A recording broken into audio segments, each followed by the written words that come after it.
Mr. Hassan, it's been described that I have very unique tactics from speaking from the audience. I would imagine that maybe your Ventura School Board might see them in a last-ditch effort to keep you here.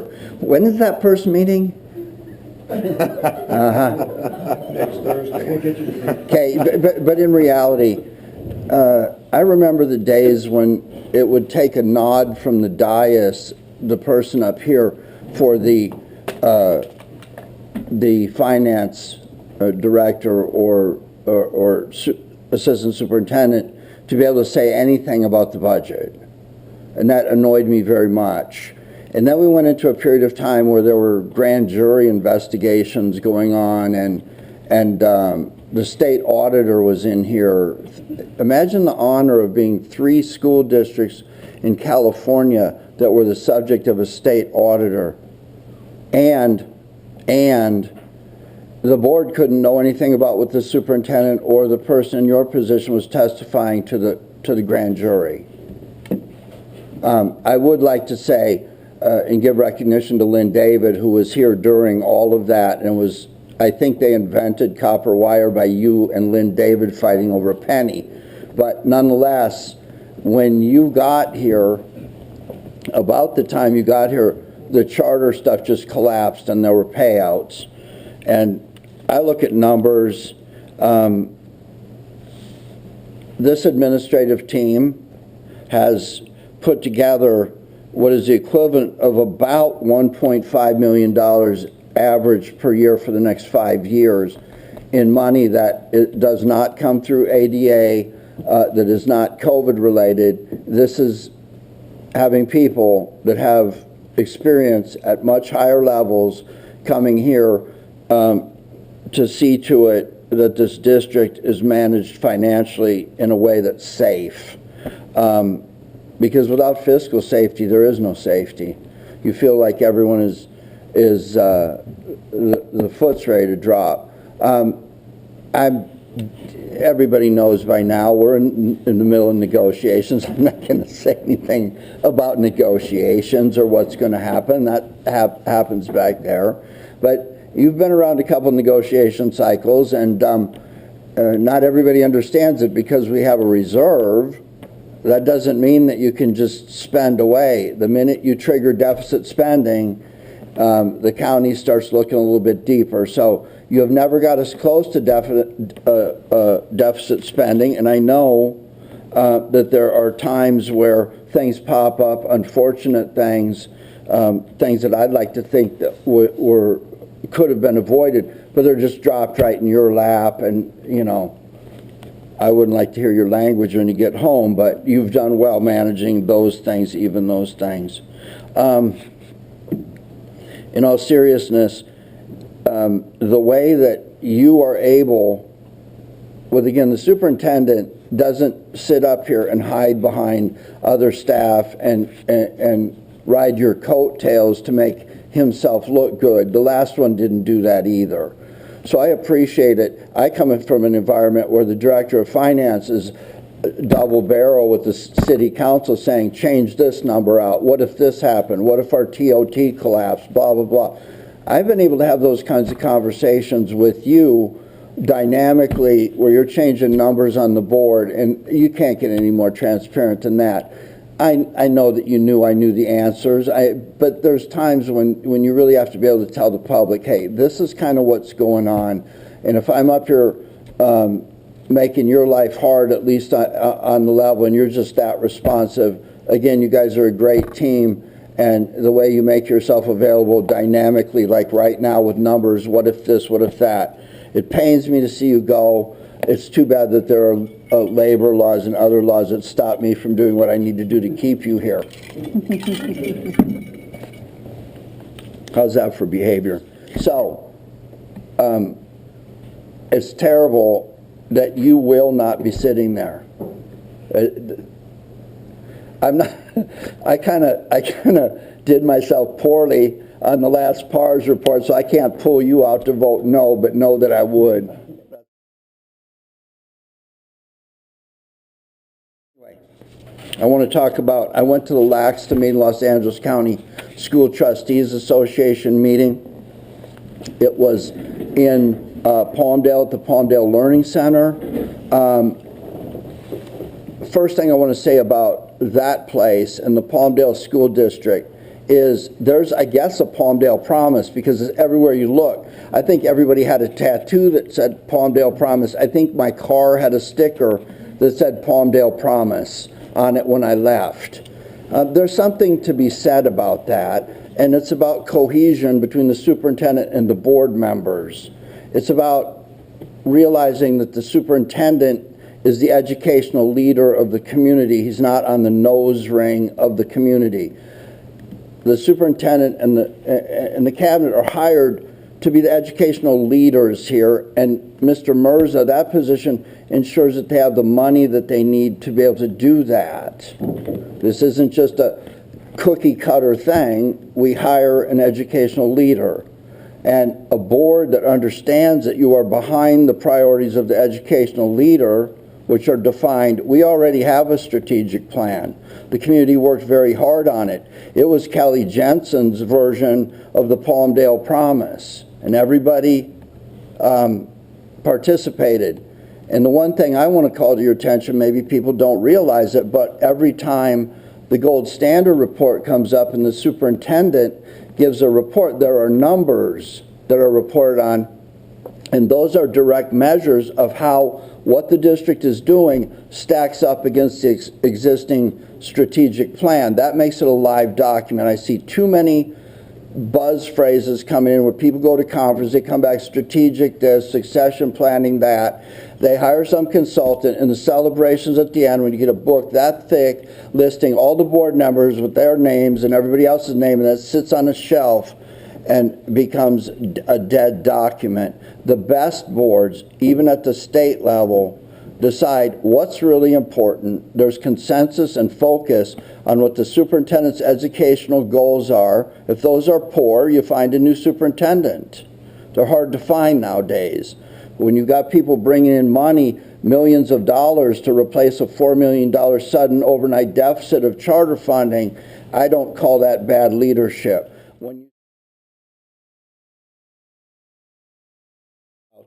Last time you heard President Taxoni, it's President Taxoni. She is the spokesperson for the board, not me, not anyone over there.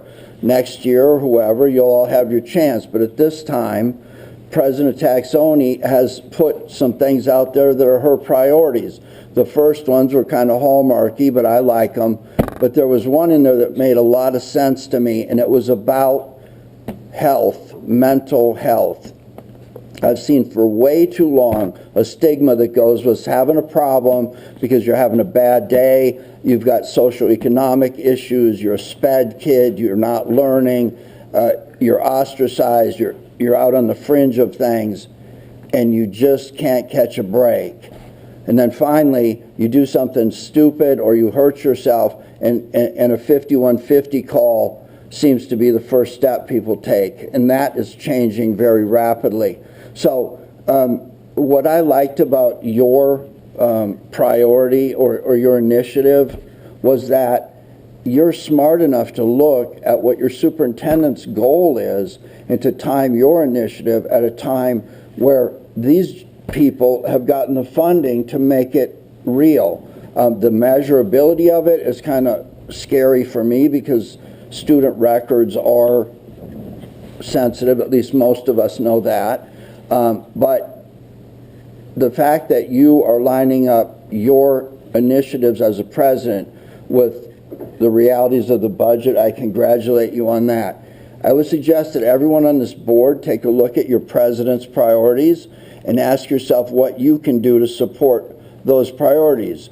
Your day is coming up here, and I suspect that when your day comes, you will have priorities that are important to you, and if they line up with the state superintendent, the county office of education superintendent, and your own superintendent, you will have a winner. These people have brought 100 kids back just this year. It's unfortunate that somewhere 100 kids were lost. But in my wallet, that's $1.1 million stacked on the other $1.5 million that's coming in every year. You're doing a fantastic job. Cohesive boards produce successful superintendents. If your superintendent's evaluation is poor, that means you suck as a board, bottom line. I want to talk a little bit, I'm almost done, about the school safety plan presentation. I was kind of watching what was going on. You've got different school boards at tables, and some of them seem to be like very much in tune, and they were talking about staff. There were breakout sessions. I was floating around. Oh, by the way, we heard from Sergeant Schaefer, who I think some of us know in town. He and his team have that to do. They also have something to do with all these illegal drug houses that are popping up that team is running out here. I congratulated him and suggested he pass on our best wishes as a school board to his team that is taking our streets back very close to Meadowlark School. Anyway, my contribution to this discussion we had was, I think it's really important if you expect teachers to be the front line on protecting their students. I think it's a good idea if the teachers feel that they are part of what's being protected. So the last time I went to the high school, there's film up. They can see who's out there. They can see the threat. I don't care who you are. If you sit up here, everybody knows who I am. I got a target on my car. I'm easy to spot. But when I go to the high school or any school, it's my job to put my card out for the Raptor system. You have to model the behavior expect. The Sheriff's Department said in that meeting over there, the Raptor system has been a big deal because people show up working for contractors and things that do not belong anywhere around kids. So encourage, if you are a community member, if you go there every day, if you're an employee, you have a pass, but if you visit a school site, insist that and make it easy for staff to be protected.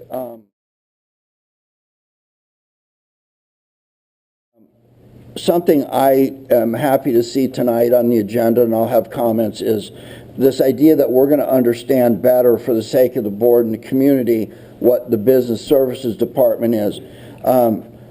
I also think it's a good idea that we know our sheriff other than making the call to find out when we really need them.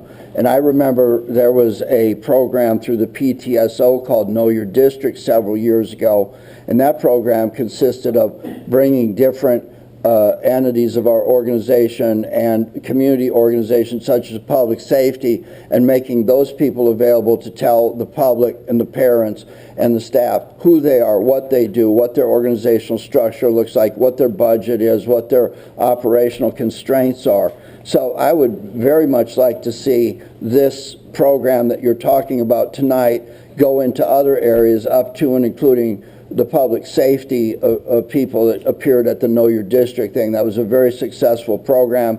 It mimics a program where I work and in several other forward communities. So,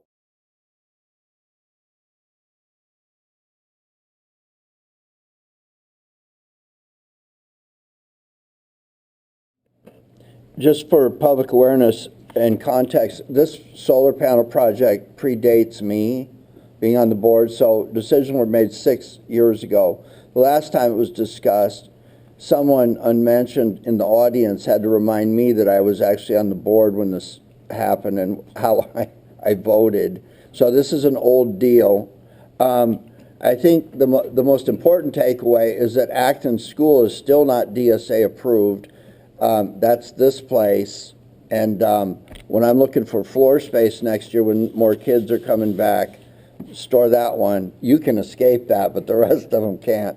I think it's good that the company that's putting the thing isn't hiring their own engineering, so we can just kind of ignore that earthquake fault that is over there and put it wherever we want to save a few bucks.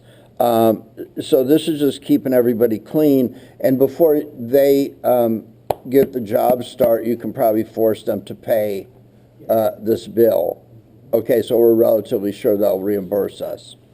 I don't recall there being a huge outlay for these solar panels for the district to put them up.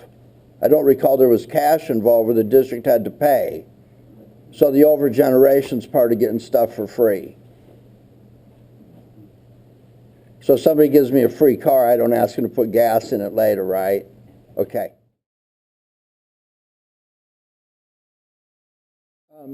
You referenced goals, annual goals for the use of the money. Are those presented to the board? Yes, so there'll be annual reports. So if we want to fight over it, it's probably not a good deal, maybe.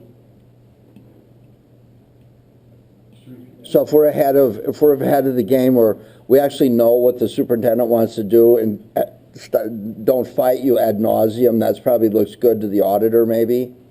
Oh, I would think so. I kind of thought so. That's all I have. Thank you.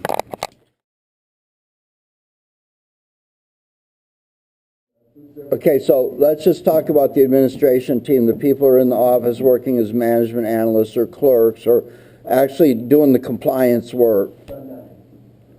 So you're talking about the budget team.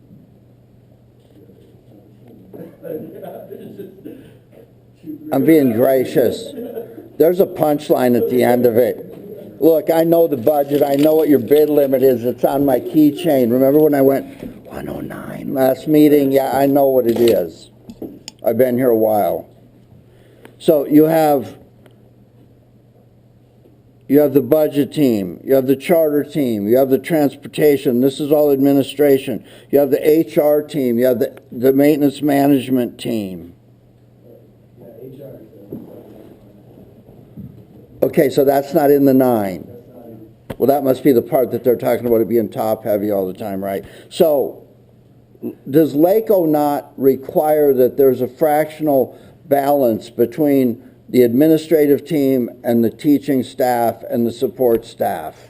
So yeah, there is a report on CDE called a teacher to admin ratio, and so that report is annually due to our independent audit. We don't submit it to CDE, but we submit it to our independent auditor. So Christy Smith would have a finding if there were excess. And they look at all of the administrators that we employ across the district and look at our teacher ratio and to see if we are over or under, and if we are over the ratio, which is a small calculation that you enter in, and it spits out a number, and if you're above or below a specific ratio, there's a penalty based on your state funding, and we're not over. Well, I remember the days when there were those penalties early on when I was out there. So, in other words, they will actually withhold funding because you had top heaviness in the district office versus out in the field. Yeah, your audit, annual audit report, if we were not in compliance, they would report that, and then it would be a fiscal finding, and they would automatically make the audit adjustment to take the money. That's real good for kids, isn't it?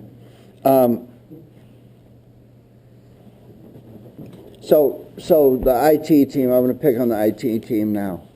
I went to school in Oklahoma, so I'm really good with math. If he sits there for 3 hours, that's 3 hours of staff time, right? And then he has to set up, he has to tear down, he has to take all my offensive conduct and language out of the video, which ruins it, by the way. Does all that, edits it, uploads it. In my world, he's got 5 hours into every board meeting.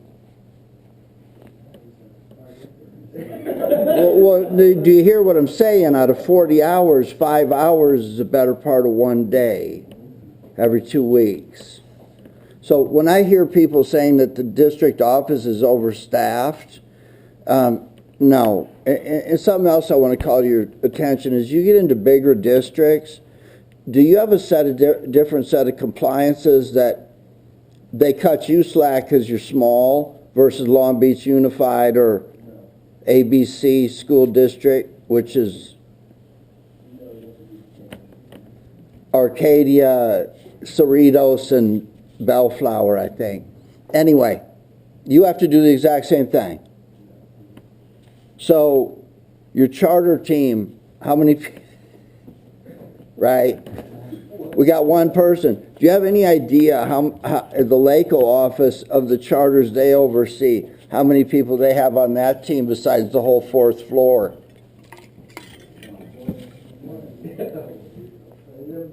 And you don't make no money off those charters. I've talked about that enough. That scares me. So again, I think this is very healthy. I think that if people were available to understand what you all are responsible for, all of it is under compliance. Everybody's looking. There's a report to file. I think if people knew that and spent some time around here, not walking through your influencing staff and giving directives that you should be talking to the superintendent about, but just like a regular visit, you know, and come in and see what's actually going on here, they might realize there's a lot of work happening. I would hope that at some point you carry on with your ambassador program when the timing is right, and you actually have residents and parents and constituents come in and go through a training program so people actually know their district, know what's happening, get rid of the whatever it is and the silliness, and just go, okay, we can trust the people we have, we know what they do this, I'm familiar with that, so when it comes time to serve on a site council, a safety council, to be a great parent representative, to be a liaison to the district, and to finally sit up here, you can fast forward to the point where you understand the team here has it, the teachers have it in the classroom, now let's figure out how to move this ahead. I congratulate you on how you've managed your division, and it's sad that we're going to lose you.